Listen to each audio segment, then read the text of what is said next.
1917లో 108 సంవత్సరాల క్రితం ఓ ప్రపంచానికి దశ దిశ నిర్దేశించే విధంగా రష్యాలో లెనిన్ నాయకత్వంలో విప్లవం వచ్చిన ఆ విప్లవమే ఓ ప్రపంచానికి దశ దిశ చూపించిన పరిస్థితి ఉంది.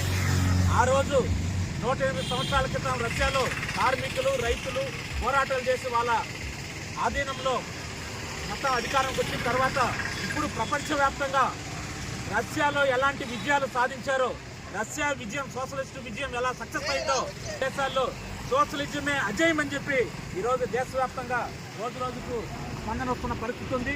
పెట్టుబడిదారే సమాజమే అని చెప్పి ఈరోజు పెట్టుబడిదారులందరూ కూడా సామ్రాజ్యవాద దేశాలు మొత్తం ప్రపంచానికి ఇదే అని చెప్పి వాళ్ళు ప్రత్యామ్నాయం చెప్తే దానికి ప్రత్యామ్నాయంగా సోషలిజం రోజు రోజుకి అభివృద్ధి అవుతుంది. మన చైనా ఈరోజు ప్రపంచాన్ని శాసిస్తూ ఉంది. చైనానే కాదు, మొత్తం నిన్నలా మనం చూసాం కేరళలో సిపిఎం ఆధీనంలో ప్రభుత్వం ఉంది. ఆ రాష్ట్రానికి పేదరికంలో నిర్మూలించడంలో కమ్యూనిస్టులకే సాధ్యమైందని చెప్పి ఛాలెంజ్ చేసి నవంబర్ 1వ తేదీన ప్రకటించిన పరిస్థితి ఉంది.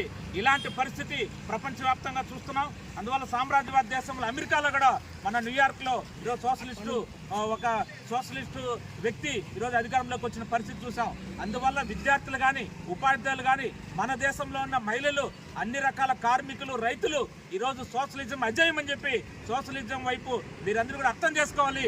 ఈరోజు మతోన్మాద శక్తులు ఈ సోషలిజానికి వ్యతిరేకంగా మన దేశంలో ఉన్న రాజ్యానికి వ్యతిరేకంగా రాజ్యాంగానికి వ్యతిరేకంగా మేము రాజ్యాంగాన్ని రద్దు చేస్తాం, కార్మిక చట్టాలు రద్దు చేస్తాం, రైతు హక్కుల చట్టాలు రద్దు చేస్తాం, విద్యార్థులకి విద్యను దూరం చేసే విధంగా ఈరోజు మనువాద సిద్ధాంతాన్ని తీసుకురావాలని ప్రయత్నాలు చేస్తున్నారు. అందువల్ల ఈ మతోన్మాద శక్తులకి కబడ్డారని చెప్పి హెచ్చరిక చేస్తూ సోషలిజం వైపు మొత్తం ఆలోచించాలని చెప్పి ఈరోజు మొత్తం సిపిఎం మాధ్యమంలో రేపు నవంబర్ 7వ తేదీన విస్తృతంగా కార్యక్రమం చేస్తున్నాం. ఈ కార్యక్రమం సందర్భంగా విద్యార్థులు కూడా సోషలిజం వైపు తెలుసుకోవాలి అని చెప్పి